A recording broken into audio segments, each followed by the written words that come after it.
So one of the things that I speak about in the book is my experience of feeling unworthy and inadequate for God to call me. And that was because earlier in my varsity days, we had an abortion. Do you think the communication was bad because of how we got together, in the sense that besfonana, like I felt like you pretty girl and you felt like you handsome guy. You're like you power couple. And then you were like, and then we really never Went into the deep the basics stuff. like the basics, not even the deep stuff, the basics. You know what? I think it was because now you know how I am as a person, that I go into, and that's how I've been. I think what happened there was that I had come from a very serious relationship where all cards were on the table. And my biggest fear had been my problems or my issues or my brokenness being used against me, which is what had happened in the previous relationship. So all of the things that I struggled with and I wasn't confident with, I felt that I had been extremely open, right? And then that in turn was used against me. And I felt I didn't want to risk that again.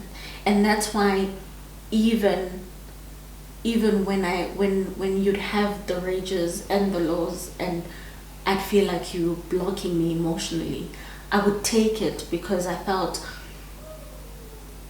if I talk, you're going to reject me. Like you're not gonna want me. And at that point in time, I wanted to be wanted. I think I needed to be wanted for my sanity. So I consciously made a decision to not talk about stuff. And the fact that you're, and I don't know, is it a men thing that you guys don't talk? I don't think so. I just think, as you say, it just depends where you come from. Yeah. And how you deal with things. That has an impact on basically how you address issues as well. So for me, it was also the same thing. Like, yeah, so the fact that you also were not a talkative person, I felt, okay, this is good, it's fine. We're not going to go deep. We're not gonna, submit a Pezulu, because I also did not have the capacity to do the deep stuff. Like I enginawo amandla okuxovula, like ndandingenawo tu amandla okuxovula. So you took the easy way out. I took the easy, but it became the hard way out. So basically we started our healing journey at the same time. I wouldn't say the same time. Oh yes, because we spoke about it, and then I became aware of it at that point in time. I became more aware of how you felt about everything at that point in time. But only 2 years ago did I get to confront what it really was. Because when you were sharing, like it was like I didn't have a script, so I felt like I didn't get a warning. So at that time it was more, and it wasn't absorbing. A planned conversation also. So at that time I just absorbed everything, and that was that. And it was a point where after that conversation I actually went back and reached out to people that I had previously been in relationships with. Mm-hmm. Because I always felt that every relationship I improved. So you improved on things that you were not good at in the previous relationship. Okay. So when we had the conversation, like, I had a moment where I felt like, if this is how bad it was, and this is how you felt, imagine, like, prior relationships, you know. And I've never been a person of bad blood. I feel like if it happens, you date someone, you break up, you're not my enemy, kind of thing. So you know, I don't want to be. Certain people have a problem with that friends thing. So I feel like we can be decent with each other. Let's keep it at being decent, you know, not like when I see you now, I'm gonna look the other way, kind of thing. So yeah, and I felt to have some sort of peace, I had to do that, whether it was going to be accepted or not. But for me, it was. You needed that. Yeah. How did that feel for you? It felt good. Was like. It's a relief. Did the feedback that you got there make sense? So it was more like me going back and basically apologizing that this is how I could have made you feel. There's certain things that I now know that I was not aware of at that time, and if at any point, like, I made you feel a certain way and I said things, because as much as I wasn't physical, I was very verbally abusive, because I like, that's how I just released, you know. And so it was one of those where it wasn't to get anything back from the person or anything else. It was more like, just I needed to just say. That's powerful. I'm proud of you for doing that. Like, I'm sure that was not easy, but I'm really proud of you for doing that. Yeah, it's quite tough going back. Yeah, that's powerful. So, guys. So, I think my healing journey basically began from the phone call that, in fact, it began before we had that conversation, because I realized that there was this great call on my life, and I had this gift of speaking to people, and I was obviously challenged that God would want to use me, and because I had blocked that thing, because I think money, in my emotional or my mental being, I felt there's a lot that I'm dealing with. I can't now add another. So I just put it, like, I shoved it aside. But there's something about realizing that God wants to use you, that all your insecurities and past mistakes just surface. And the devil has a way of reminding you that emva type of thing. And that's what happened with me, that just as quickly as I realized that, goodness gracious me, I've been given the privilege of speaking on so many platforms to so many people. Like, this is really happening, né? And I'm not just speaking, like, I'm not a motivational speaker, né?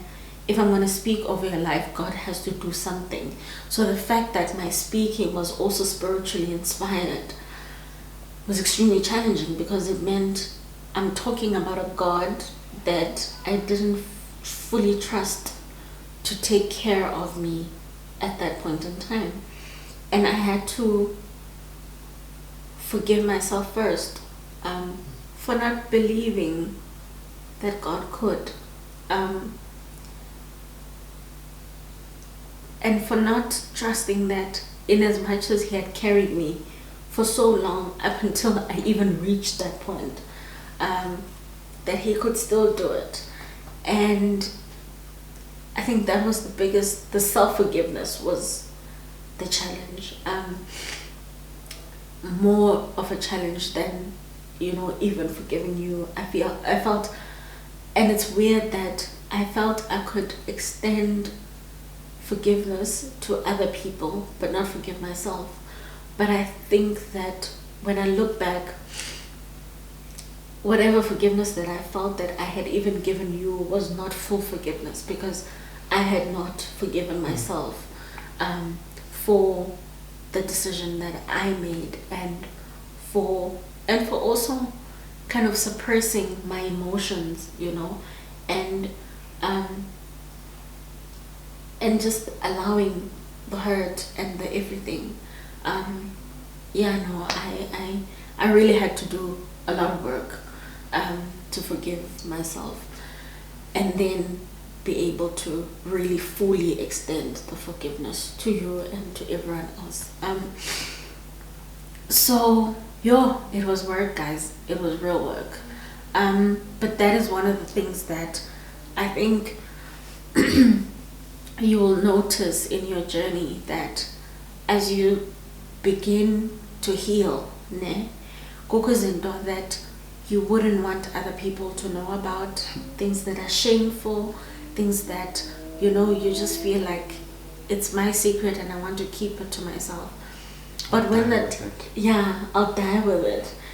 But when God wants to use you, there aren't secrets, because God must deal with all of the broken parts, so that when you speak about him, you're speaking from a whole place and not from a place of being a liar, and type of thing. And so when I speak about forgiveness, for example, it's because I know what the journey of forgiveness has been. I know how painful the journey is. And now that I look back and see what God has done in my life and has done in both our lives, separately and together, I realize that,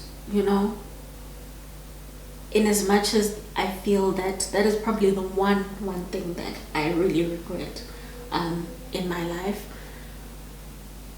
but God knows how to turn really bad stuff for our good. He really, really works things out for our good, no matter the mess.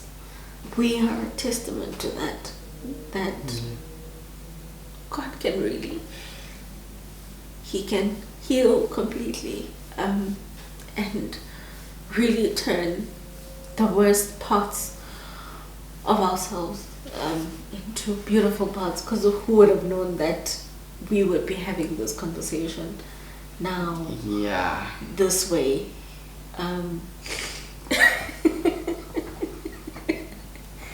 Scary stuff. I never thought.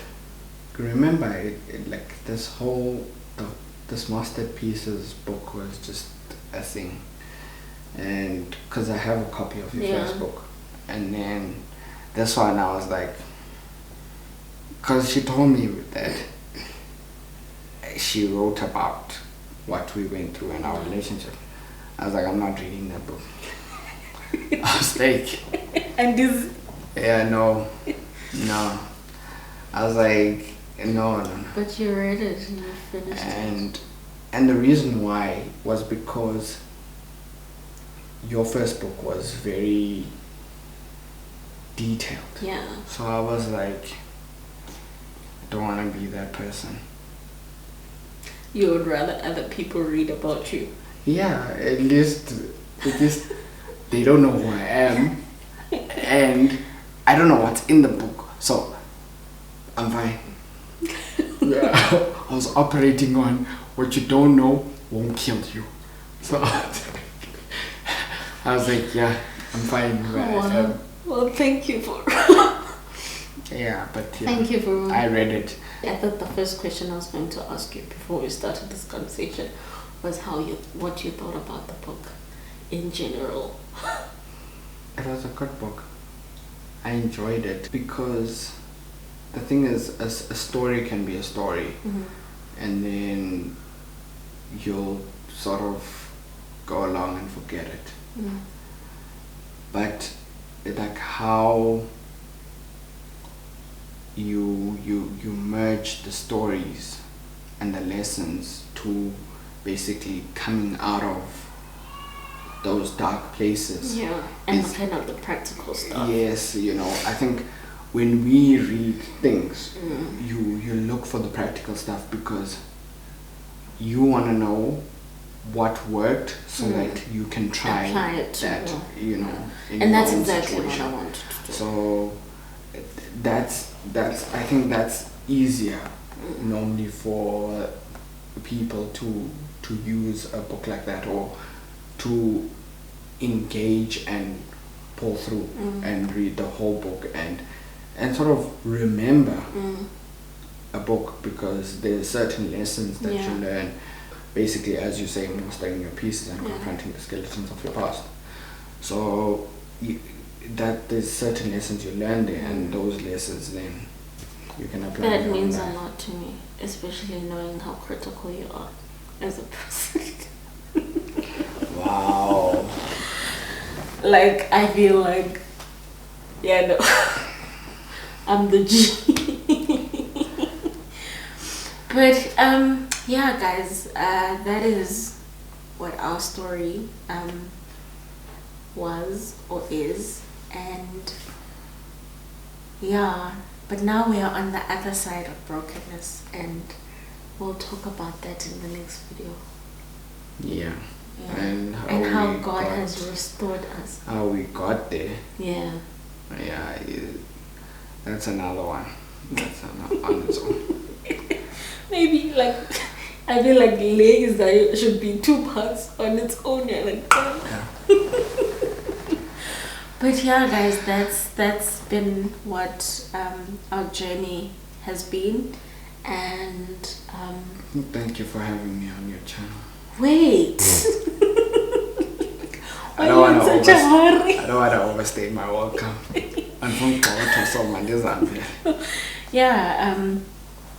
That I'm looking forward to the next episode, and thank you for being open.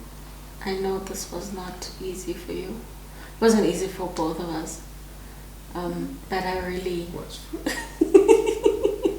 But I'm really grateful that you not only had the conversation, but you're really open about it. You had actually asked me about this. Yeah, because it's the first time, but also it's the first time we're actually talking about this together to the public. Yeah. Because I've spoken a bit about it wherever I've gone to speak. But it's the first time we're actually speaking about it. Do you have any last words? Goodbye. Wow. I thought you were gonna say something inspiring. I've said all I can say. You can't I've given. You've given everything. Guys, we'll see you in the next episode. Thank you very much for watching, and I hope actually that you've taken a lesson or two from this episode, and I do hope that you'll reach out, even if you feel that there's certain things that you need to work on, but you feel like you don't have a support structure. Comment below. I'll also leave my email address in the description so that you can email me and contact me, so that you know that you have people who can be supportive and kind of help you in your healing journey. Love does truly conquer all. Bye guys. Goodbye.